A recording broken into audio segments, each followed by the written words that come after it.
दुर्लभं त्रयमेवैतद् देवानुग्रह हेतुकं मनुष्यत्वं मुमुक्षुत्वं महापुरुष संश्रय। वैशाख शुक्ल पंचमी यानी कि भगवान आद्य शंकराचार्य की जन्म जयंती। नमस्कार, मैं विभाकर जानी और आज हम लोग ये जो श्लोक अभी मैंने बोला वो जो कि एक सोरठा है, भगवान आद्य शंकराचार्य द्वारा विरचित विवेक चूड़ामणि नामक एक ग्रंथ है, जिसमें से तीसरा सोरठा मैंने पहले आपको सुनाया। इस ग्रंथ में शुरुआत में मंगलाचरण है, मंगलाचरण में 5 श्लोक दिए गए हैं और उसके बाद 581 सोरठे हैं। उसमें से तीसरा सोरठा मैंने अभी बोला है।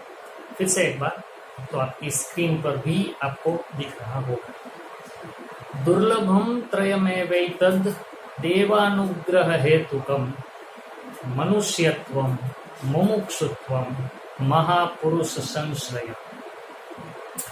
भगवान कहते हैं कि इस जगत में दुर्लभम यानी कि दुर्लभ है। कौन सी चीजें दुर्लभ है? उन्होंने बताया त्रयम, त्रयम एव एतद, एतद मीन्स ये, एव मीन्स ही, त्रयम मीन्स 3। ये 3 ही वस्तु इस जगत में दुर्लभ है। दुर्लभम त्रयम एव। और कौन सी? तो के एतद, एतद मीन्स ये 3 वस्तु ही जगत में दुर्लभ है। दुर्लभम त्रयम एव एतद। कौन कौन सी? मनुष्यत्व, दूसरी मुमुक्षुत्व और तीसरी महापुरुष संश्रय।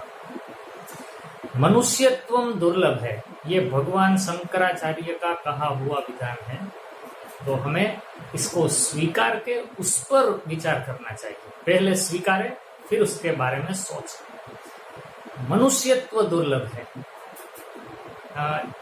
अगर हम ठीक से विचार करें तो हमें दिखेगा कि मनुष्य तो इस धरती पर कई सारे हैं। पॉपुलेशन बहुत ही ज्यादा है इस प्लेनेट पे मनुष्यों की। मनुष्य बहुत सारे हैं, लेकिन मनुष्यत्व शायद ही देखने को मिलता है, जो कि इस कठिन कोरोना की परिस्थिति में हम लोगों ने मनुष्यत्व को बहुत ही देखा है। मनुष्यत्व का दर्शन इन दिनों हमें कुछ ज्यादा ही हो रहा है, सुलभ बन गया है, लेकिन ये बहुत ही रेयर है। अकॉर्डिंग टू भगवान आद्य शंकराचार्य, मनुष्यत्व, ह्यूमैनिटी इज वेरी रेयर, दुर्लभ है। तो मनुष्यत्व दुर्लभ है, मनुष्य दुर्लभ नहीं है। मनुष्य तो कई सारे हैं इस प्लेनेट पे, हमारे आसपास भी, लेकिन उनमें मनुष्यत्व होना बहुत ही दुर्लभ है। इसका मतलब ये हुआ कि अगर आपके आसपास कोई मनुष्यत्व दिख जाए, मनुष्य तो दिखेंगे ही, मनुष्यत्व दिख जाए तो वो बहुत ही रेयर है, वो कीमती है। उसे संभाल कर समेट कर रखिएगा और उसका आदर कीजिएगा। तो मनुष्यत्व दुर्लभ है। दूसरी चीज मुमुक्षुत्व। मुमुक्षा मीन्स मोक्ष पाने की इच्छा। मोक्ष पाने की इच्छा दुर्लभ है। भगवान कहते हैं मुमुक्षुत्वम दुर्लभम। मोक्ष दुर्लभ नहीं है, मोक्ष पाने की इच्छा दुर्लभ है। मोक्ष आसानी से मिल जाए अगर मोक्ष की इच्छा पहले अपने में प्रकट हो।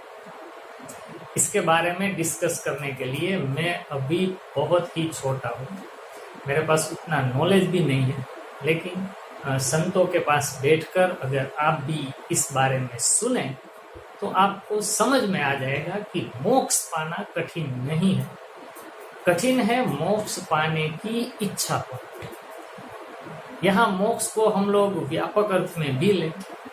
मोक्ष मीन्स मुक्ति और to be feel relax, which is called moksha in this conditions.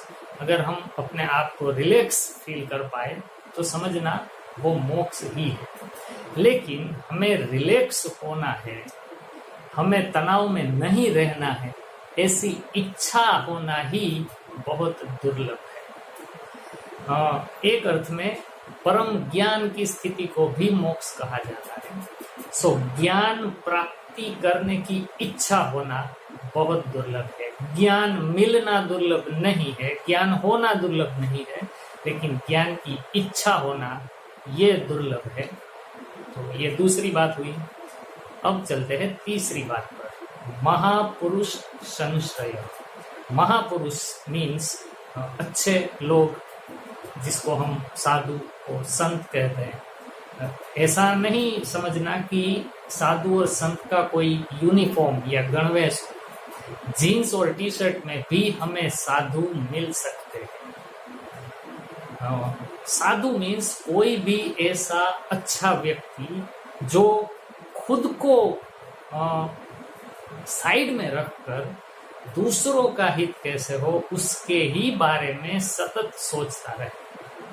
Narad ji ने भक्ति की, भागवत जी में आता है कि नारद जी ने भक्ति की कठिनाइयों को दूर करने के लिए प्रयत्न शुरू कर दिए। रामचरितमानस में भी लिखा है, साधु चरित शुभ चरित कपासु, निरस विशद गुणमय फल जासु, जो सही दुख पर छिद्र प्राप्त। तो साधु मीन्स कोई भी अच्छा व्यक्ति, उनका संश्रय मिलना, उनका सत्संग मिलना, उनके पास बैठना, वो बहुत ही दुर्लभ कहा गया है भगवान आद्य शंकराचार्य द्वारा। हम लोग कई लोगों से मिलते हैं, कई लोगों के साथ हम लोग समय भी ज्यादा बिताते हैं, लेकिन उनमें से महापुरुष के साथ बैठना ये बहुत ही दुर्लभ कहा गया है। अगर आप ये कर पा रहे हैं तो भगवान आद्य शंकराचार्य के मुताबिक आपको दुर्लभ वस्तु मिल गई है। और ये तीनों मिलती कैसे है वो भी बताया है।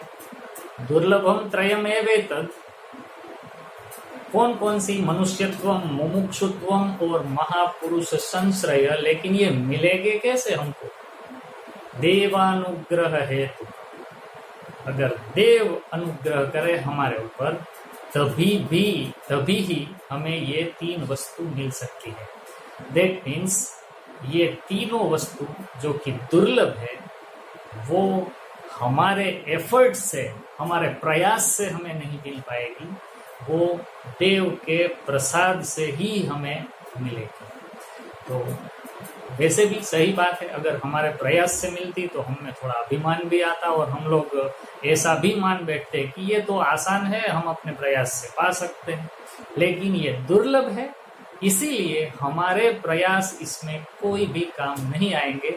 सिर्फ देव अनुग्रह करेंगे तभी हमको ये तीन और तीन में से एकाध भी मिल सकेगी। तो देव अनुग्रह कब करें तो वो भी डिपेंड करता है कि हम किस तरह से जी रहे हैं, उस पर डिपेंड करेगा कि देव हम पर अनुग्रह करेंगे या नहीं। तो उसके बारे में भी दूसरे वीडियो में अगर प्रेरणा होगी तो हम लोग डिस्कस करेंगे। फिलहाल इस वीडियो में विवेक चूड़ामणि का सोरठा 3, दुर्लभम त्रयमेवेतद् देवानुग्रह हेतुकम मनुष्यत्वम मुमुक्षुत्वम महापुरुष संश्रय। नमस्कार।